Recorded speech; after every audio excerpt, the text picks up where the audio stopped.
Yes, mambo vipi mtazamaji wa Ricky Media? Mimi naitwa Ricky Kisalala San. Nipo zangu hapa uwanja wa ndege wa Mwalimu Julius Kambarage Nyerere Terminal 3. Tumekuja kumpokea msanii mpya wa Kings Music, anakwenda kwa jina la Mutima Wangu. Yes, tumeshampokea na bosi wake Ali Kiba ndiye ambaye amempokea hapa wakielekea zao kwenye HQ. Amefunguka vitu vingi sana kwenye mahojiano, ameelezea jinsi ambavyo alipata connection ya Kings Music mpaka leo hii kuwa msanii wa kike pekee, lakini pia challenges za kumanage msanii wa kike ziko vipi. Ali Kiba pia ameweza kufunguka kuhusiana na hilo. Je, msanii yupo huru kufanya kazi na wasanii wenzake kutoka lebo mbalimbali? Kama unafahamu kuna bato kubwa sana ya lebo Tanzania. So Ali Kiba pia amezungumza kuhusiana na hilo. Unaweza kutazama hii hapa interview akielezea zaidi Ali Kiba pamoja na msanii wake Mutima Wangu. Mimi naitwa Ricky behind the camera, Mamen KB Pixel. Bye bye. Pole na safari. Asante. Umetambulishwa kama msanii wa kwanza wa kike wa Kings Music, Malkia. Tuambie experience yako iko vipi na unajisikiaje hapa? Actually, najisikia vizuri sana kwa kuwa under the Kings. Nafurahi kuwa mmoja wa wasanii wa Tanzania. Nimefurahi sana. Ongea sauti Mutima. Okay, sawa Mutima, hongera sana kupata bahati ya kusainiwa kwenye lebo ya Kings Music. Hii ni bahati, kuna mamilioni ya wasanii wanatamani kupata hiyo nafasi. Umetokea Rwanda, tumekuja kupokea hapa. Maswali ni mengi kwa mashabiki. Ni msanii ambaye ulikuwa Rwanda, umeamua kuwa signed chini ya Kings Music, au ni msanii wa hapa ila kwa sasa ulikuwa hapa, pengine ulikuwa unaishi Rwanda? Nilikuwa naishi Rwanda. Lakini nilikuwa nakuja mara moja kwa kusalimia bosi wangu. Ilikuwaje ukapata hii connection? Kwa ufupi tu, linki ya Ali Kiba. Ilikuwa blessing kwa sababu na mimi nilikuwa sijategemea, ni vile tu mipango ya Mungu. Mungu akikupangia blessing uweze ukaikwepa. So ilikuwa blessing kukutana naye. Umekaa muda gani? Unaona hizi lebo bana, ili uweze kusainiwa sio kwamba utasainiwa leo kesho utatoka, lazima usote kidogo. Umesota muda gani mpaka kupata nafasi leo hii unatambulisha kama msanii? Come again. Rudia tena. Umekaa muda, how long umekaa kwa mpaka umekuja kuwa introduced kwenye lebo ya Kings Music?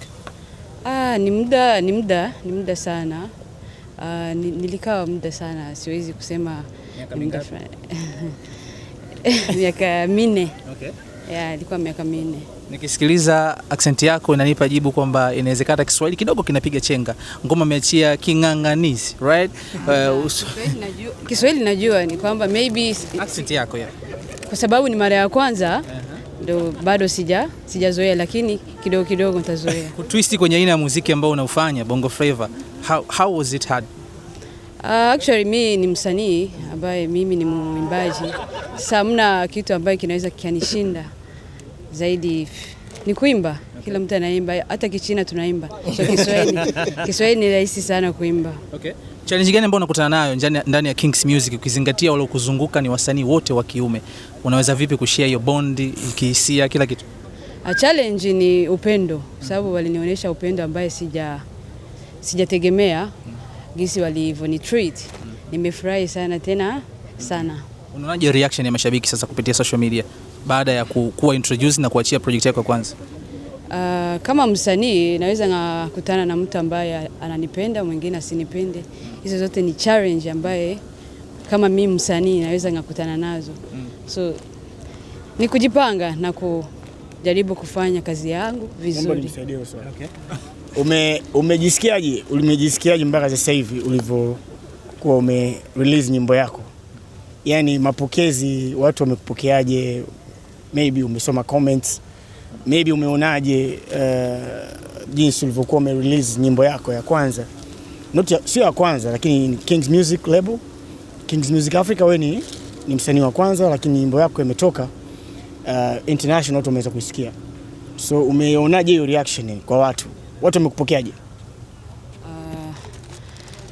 Cha kwanza naweza ngasema kwamba sehemu ambayo nipo ni sehemu sahihi, sehemu kubwa.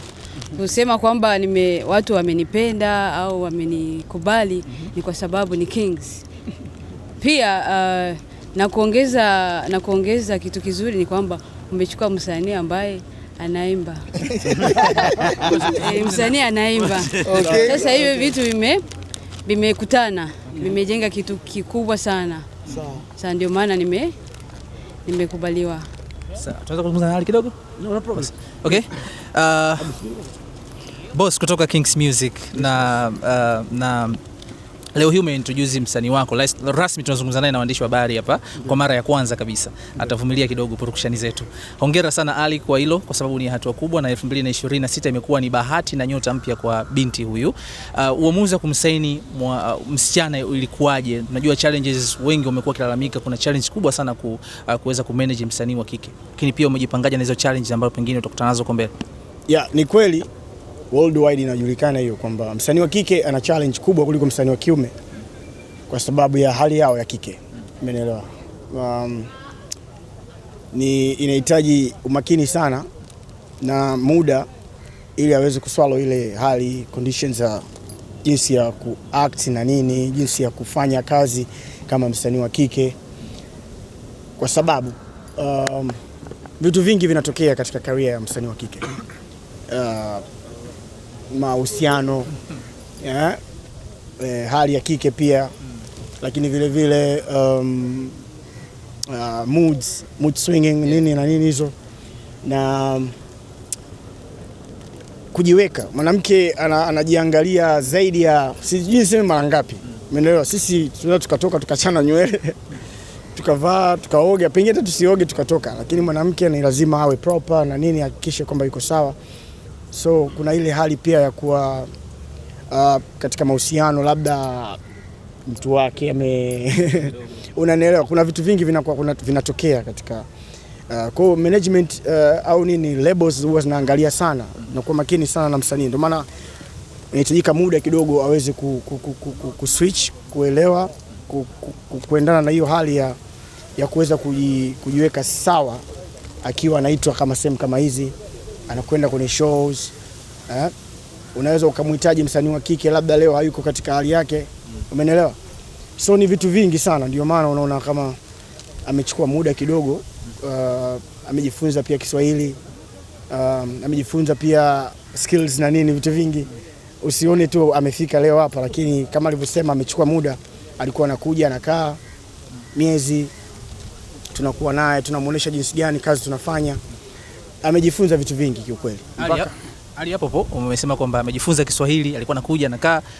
Huyu ni msanii ambaye alikuwa hapa Bongo au ni mtu ambaye alikuwa hayuko Bongo? Sio mgeni hapa Bongo, lakini baada ya mimi kumleta nikamuingiza katika headquarter, akakutana na wasanii wenzake, anajua mpaka na wale wasanii ambao walotoka walikuwa naye vizuri tu, familia, wakawa tunashare kwenye events zetu nyingi, alikuwa anakuja.